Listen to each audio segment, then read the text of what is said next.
Welcome back to HealthWatch. I'm June Baker, and I'll be your host today. We have a different kind of show planned for you today. Our first guest will be Heather King, and she's the President and Chief Operating Officer of Novant Health Brunswick Medical Center. And we're going to get to know her a little better since she's very new to our facility. And then we'll be joined by Jill Ward, who is the Chief Nursing Officer here at Novant Health Brunswick Medical Center.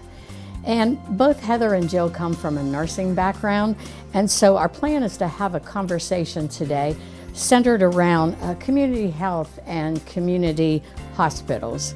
So please stay tuned for this special episode of HealthWatch.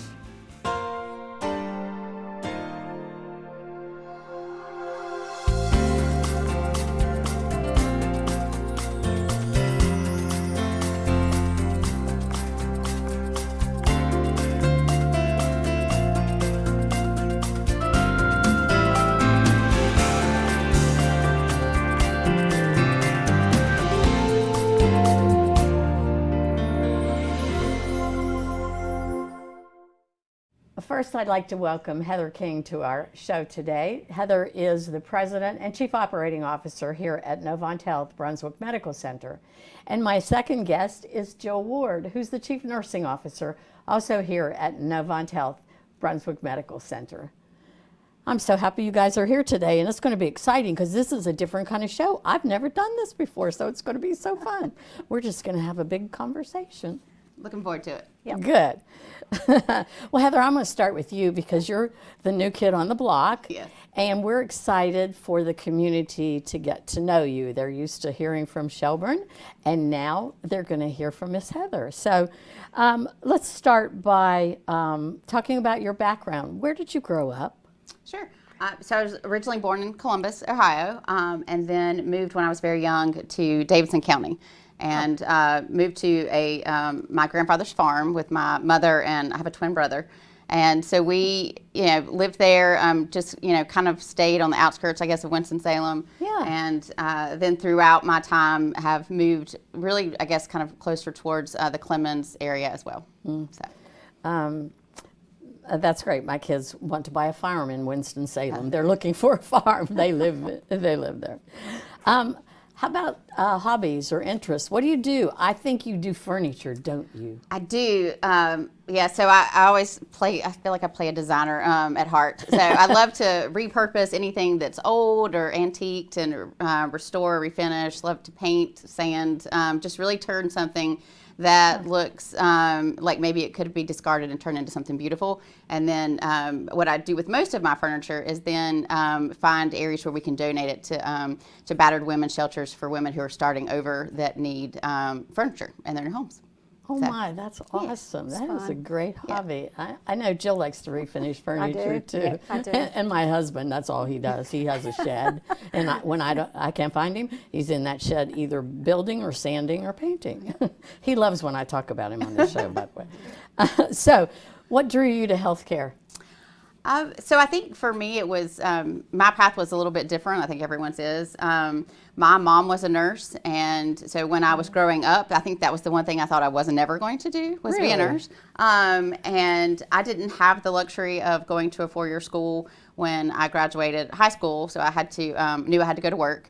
And so I think for me it was, within working and started my own family, there were some family situations that arose where I ended up really being a caregiver, and just really was drawn to that, the ability to, you're not going to be able to necessarily ensure that you can cure everyone or take care of everyone, but being able to really just ensure that it's a family unit.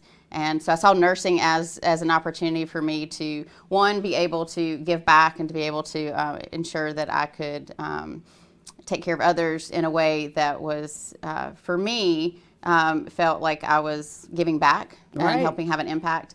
And then also, it was a great schedule and working with my kids, and nursing's really afforded me a lot of opportunities throughout the years to really, I guess, have a better connection with myself. And again, I think giving back is the most important. Yeah, but you started as a certified nursing assistant, and you're now the president and chief operating officer of a facility. How do you get from point A to point B? So with a lot of help from a lot of other people. So I have been very, very fortunate in my journey to have those who saw something in me I didn't see in myself, and really helped mentor me, push me at times when I, was pretty comfortable, felt I was doing a really good job as my ICU nurse, and they were like, you need to move forward, and what else can you give? And so I think for me, mentoring is very important, and it's because of the people that I've had in my life that have really helped me to continue to grow. So you went from being a CNA, then you went to nursing school? So I was a CNA and then went to nursing school after I was a CNA for about a year and a half, and then went to nursing school. And for me, I think being a CNA was probably the toughest job I ever had. I bet. And it teaches you about teamwork and the importance of making sure everyone on the team is seen and valued. Yeah, CNAs are invaluable. Absolutely. Yes, they are. Absolutely.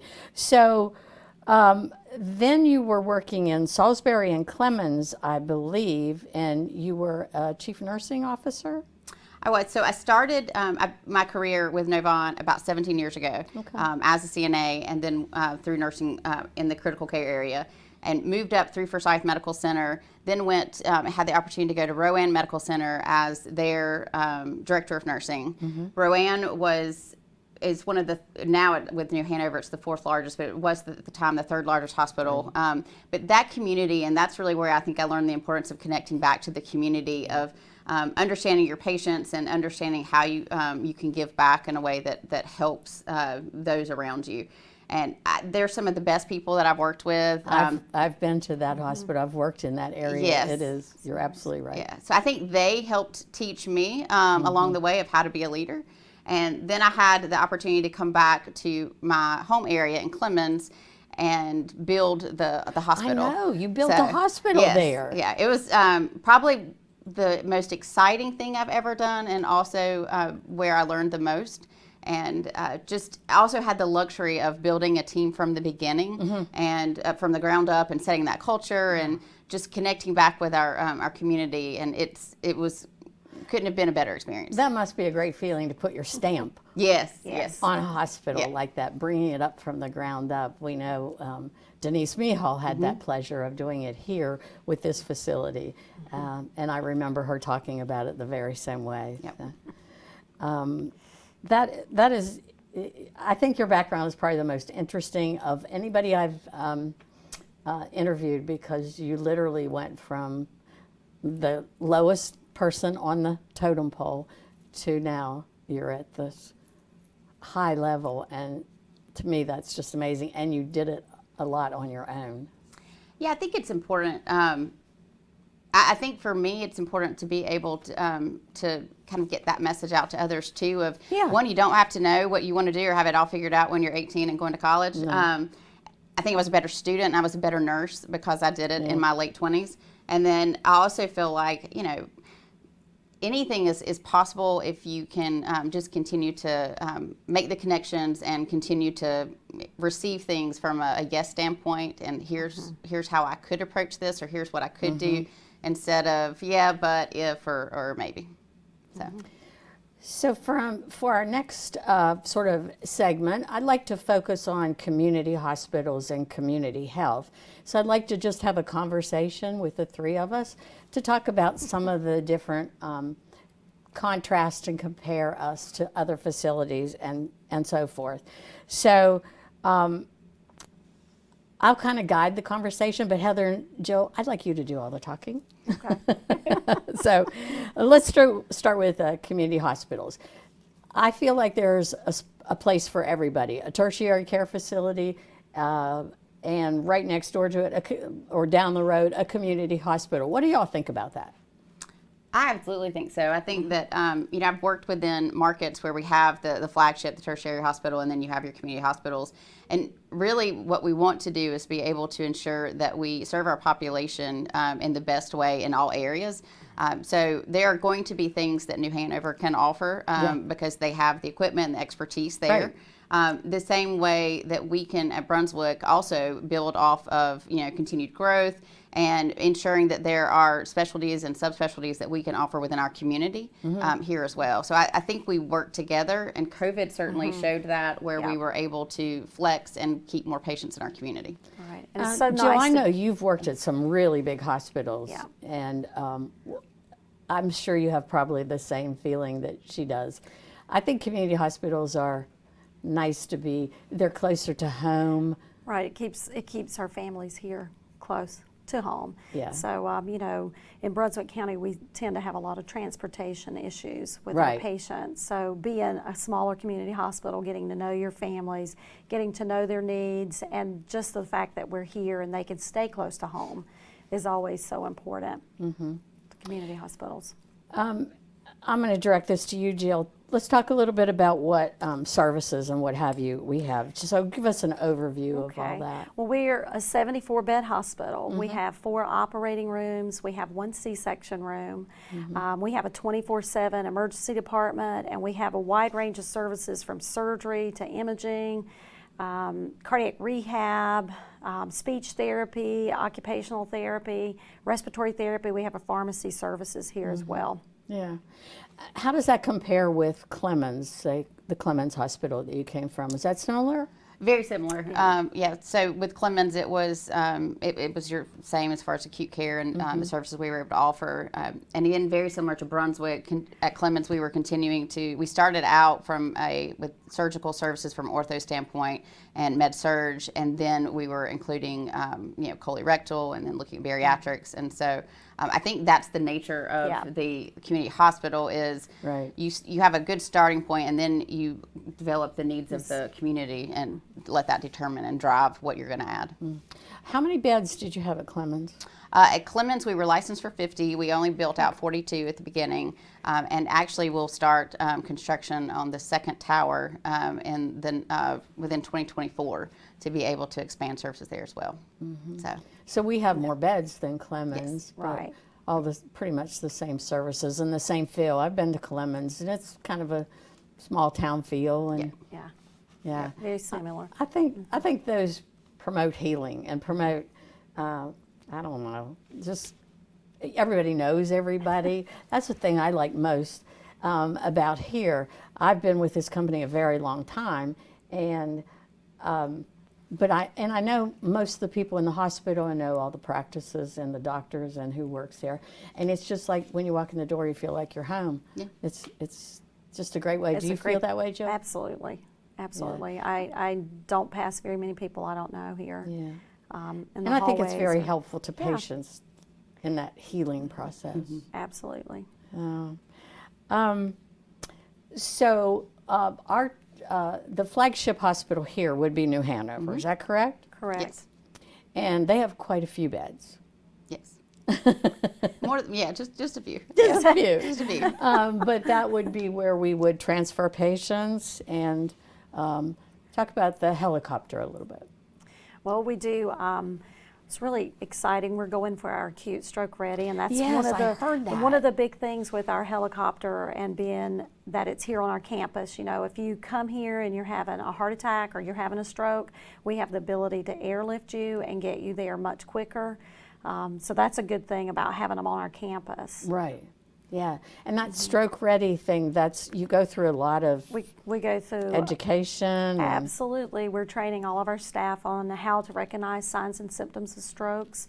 Right now, most of our stroke patients come by personal vehicle because we're not an acute stroke ready facility yet, so EMS has protocols, so they will pass us and go directly to a stroke certified facility. So with that, they'll be able to bring patients here for us to get started. If they need intervention, that's why it's so great to be a part of New Hanover now. We would use the flight services, pending the weather's great. Yeah. What do we do when the weather's bad, Jill? Well, we do have a critical care transport truck that we would utilize as well. So we do have another mechanism of getting them to where they We need have to a go. plan B. We do. We have a plan B, which is I awesome. don't see that I see that a helicopter every day, all day long, it seems like. It's very busy. It is Busy very service. busy, and it always. I'm like a kid at heart. When I was going out to the car the other day, it was coming in. I just stood in the parking lot and watched it land because I think that is so awesome. Yeah. I never thought I'd see that day. Yeah, I still do that. So I I'm think just it's like, fascinating. I love it. Yeah. And the people who work on helicopters are so amazing. Yes, they are. The staff. I'm not sure what level they are. Are they? They have RNs, respiratory therapists, paramedics. Of course, you've got that awesome pilot that's flying, keeping yeah. everyone safe. So it's a big team, a lot of people.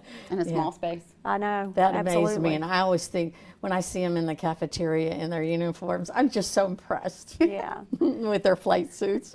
My daughter-in-law is a nurse at Baptist, and she was on that for a while, and it wasn't her cup of tea. She said every time I got in that helicopter, I was nervous. I'm not doing that. I'm staying. My feet are staying on the ground. Right. It is definitely a small space. Yes, to be. it's very small. Yes. So, well, Jill, you might know a little bit more about this than Heather, since she is relatively new, but I want to talk a little bit about the old facility.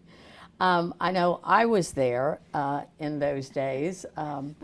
That was a few years ago, back in 2006. But we only had like 60 beds, and it was all on one floor. But you know, that little old hospital, it was funny. Talk about Yeah. that. So we joined Novant Health from that little facility in 2006. Right. And a few years later, 2011, We're Brunswick here. Medical Center was built here, so we're here. And it has grown quite a bit in our services. I think, June, probably when you were we called it Old Town. Old Town. You probably saw about 9 babies being birthed. Yes, And 9 babies was a record. A record. At Brunswick Community Hospital. Wow, wow. And now we're up to seeing about 70 patients Can you believe a that? day, being, 70 month. babies a day. I mean, a month, not a day. Lord have Oh my mercy. goodness, We'll be that would be right up there in New Hanover. Oh, wow. No. We're about 70 a month. 70 a now. month. Yeah. Yeah, This would we get be that a- correct. The women's services will be like, what? So yeah, it continues to grow. Yeah, And it has really changed. a lot. It really changed. And talk about knowing everybody. In that little hospital, we did know everyone. We were a very tight-knit community. And when the hurricanes came, it was awful. I can remember wheeling patients down a hallway because the ceiling was gone, it had collapsed, and I was taking this OB patient down this hall to a safer room, and Dr. Hassler was there with me. And I remember we had an orthopedic surgeon who delivered his first baby because he was Wow. the only person in-house. I love it. I mean, Love we it. have so many stories from that old hospital. But out of that grew this. And so we're so fortunate, and our patients are so fortunate that they now have all these services, and Absolutely. it's just, and great doctors and wonderful nurses, and Yes. I can't say enough about this place. And we still have a lot of those team members still We here. do. That have, You know, that have is stayed true. with Novant Health through all Yeah, the, they have. the transition from there to here. So I think one of the biggest departments we've brought on is EVS. Our environmental services folks followed us right here, and they do an amazing job to clean this hospital. I don't know how they do absolutely. Yeah, I think when you look at a hospital and choosing where you want to provide care or receive care, I think that a lot of people expect nurses to be like Florence Nightingale, and they expect the doctors to know what they're doing. But it's really the cleanliness of the hospital, and if the food tastes good, that's going to make you decide where you're going to go. And so I think really we talked earlier about that partnership and the team approach. Absolutely. So it's EVS, it's our cafe workers, it's from the ground up is really how the hospital's built and how it's maintained, and that's where we see that team approach. Yeah. I will say that with dietary, I don't think I've never heard of a request that's been denied. If you're a patient or if you're a family member and you ask, you will receive. it's just the way they are. They want to keep you fed with healthy, good food, and EVS wants to make sure that floor is as shiny as it can be. Yeah, and every time I interview a physician and walk him down or her down the hall, they go, "These floors are great. How do you keep them so clean?" I'm like, "There's a special man who works at night. That's exactly right. Yeah. That keeps these it floors going. looking like this." Yeah, So, yeah, they do a great job. They sure yeah, do. and it's healthy. It's healthy for the patient. So, let's talk a little bit about growth, Jill. What have you seen since you've been here in Brunswick County? How different is it now than the day you moved in? A lot of houses, a lot of homes are everywhere. Yeah. I mean, you don't say that ride again. down 211, which is, I live off 211. It's booming. It's really growing. I think we're the largest growing county in North Carolina. We are. And we can feel it here. Oh, we yeah. we see the extra patients that we're having each month, and we feel it as well. Just a lot happening in this county. Yeah. I moved here in 1997. We didn't have a Walmart in Southport. I mean, that was a big thing when Walmart came to town. A lot of folks didn't want it because with Walmart comes other things, Right. always. But I love it. I love the hustle bustle. I love more people. I think it's been really exciting. And our population is so diverse. Do you see that? How do you see that in your patients? Do you see them from all over the place, or?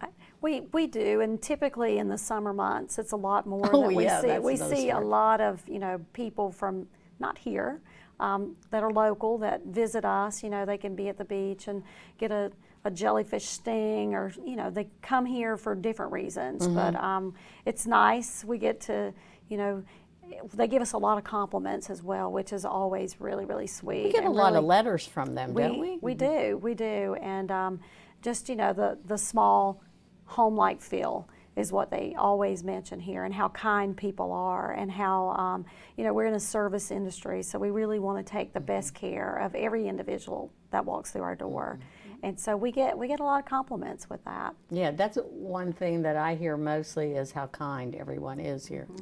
And they treat everybody with respect. Right. And I think that's so important. And we get a lot of comments about the EVS or We do. the folks who deliver our trays, and they'll spend that extra minute or two just to make sure that patient has everything they need. They'll move the phone and make sure their bed controls are right there, and that means a lot. I mean, you expect great care, you expect qualified physicians and nurses and what have you, but you don't always expect them to make you more comfortable, fix whatever you need, get you a blanket, whatever. But Well, I think those are the team members that come in, they don't have medication or needles or test results, No, right? that's It's right. just that friendly interaction of, the sense of humanity that you miss when you're in the hospital. I think that they do a phenomenal job of just relieving the anxiety for our patients. And Yep. like I said, it doesn't take any extra time to be nice. And that's so important. yeah, it really And to be is, kind. and I think our patients, we know what they're going through, obviously, because they're here. No one chooses to come to the hospital; they'd much rather be at Disney or at the beach, I'm sure, right? And so we know Especially that, when they're on vacation. right, They right. don't want to be here. This was not their choice, right? So we know they're suffering, but I think what makes the community hospitals so different is that because it's a smaller team, because we can get to know our team members, we are able to also connect with them to say, that they just look a little tired or like something's going on. So that gives us the opportunity to connect with them to make sure that whatever's going on in their personal life, that we can help them through that as well. Yeah. So. Well, it's been a real pleasure having both of you here. What else would you like to say before we close? So I think for me, I'm just excited. You're excited to be here? I'm Heather? excited to be here. So I'm, still learning all the things that I don't know, which is great. But for me, everyone's been incredibly welcoming, and just really looking forward to working within the community and just learning, who our patient population is and how I can help and really make sure we continue to make the impact in our community and give back. great. And I'm super excited to have Heather as Oh, a me partner too. here. Me too. On our campus. It's going to be awesome, and we're just It's so a dream excited. team now. Yeah. Thank you, June. I think so Yeah. too. And we're Yeah. really looking forward to what the future holds for us the growth. here on this campus with the growth. And the this- 70 babies a month. I know, and the Or a services week, that a yeah, day. that's right, and possibly the services that we don't have here that we'll be able to offer in the future with the continued growth. So we're excited. Yeah, and the integration between us and New Hanover Regional Medical Center, that is right, like the icing on the cake. Yes. And so I look forward to a long partnership with them. So thank you all for being here today. It's been great, and I hope you'll come back. Yes, All thank right. you, June. Thank you for having us. You're quite welcome.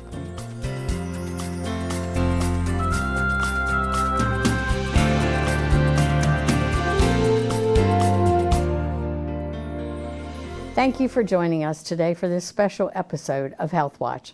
If you have any questions or you need additional information about services at Novant Health or at Brunswick Medical Center, please go to our website at novanthealth.org. Physician information can also be found on that website, so if you're looking for a new physician or you're new to the area, please visit us at novanthealth.org. So until next time, stay safe, be healthy, and we'll be right here on HealthWatch.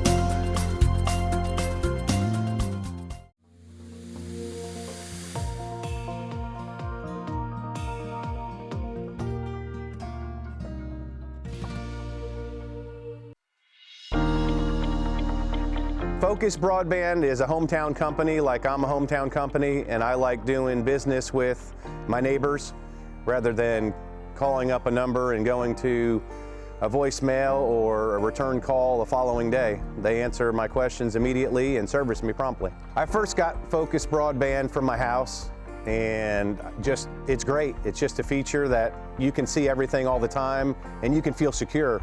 So after that, I did get the cameras and the security at my business and also at my wife's business in town. The cameras, it's what every business needs and what every home needs nowadays. Just knowing what's going on at all times. You can always pull it up on your phone and you just exactly know what's going on. There's no worry in my mind ever with Focus Broadband security that anything will be stolen or missing or anybody will break in. The security is very important.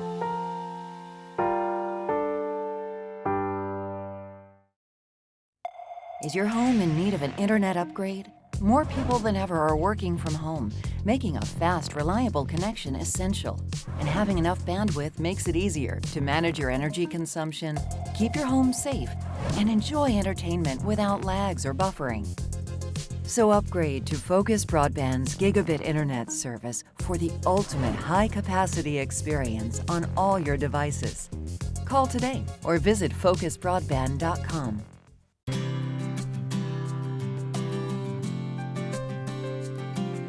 When I came to North Brunswick, I started teaching biology and I really wanted to expand the science content here. Originally, there was a marine science class that was offered here, and I really wanted to bring the curriculum back. So I talked to my principal, we got it approved, and I started creating the course again. So I wanted to apply for this grant so that I could have great materials, great lab supplies, so these students could do hands-on scientific investigations. With the grant money, I was able to purchase a density flow model, which allows the students to understand how ocean circulation works based on density. And then I was able to also purchase a class set of ocean circulation models. I also purchased a set of sea turtles that the students can identify using dichotomous keys. And lastly, I was able to purchase some materials to create biofuel. It means a lot to me to receive a grant from Focus Broadband. It means that they are supporting the community especially as teachers, having someone in the community that's saying, hey, I know this course could be beneficial to students and they can actually learn really cool scientific phenomena I think is just really outstanding.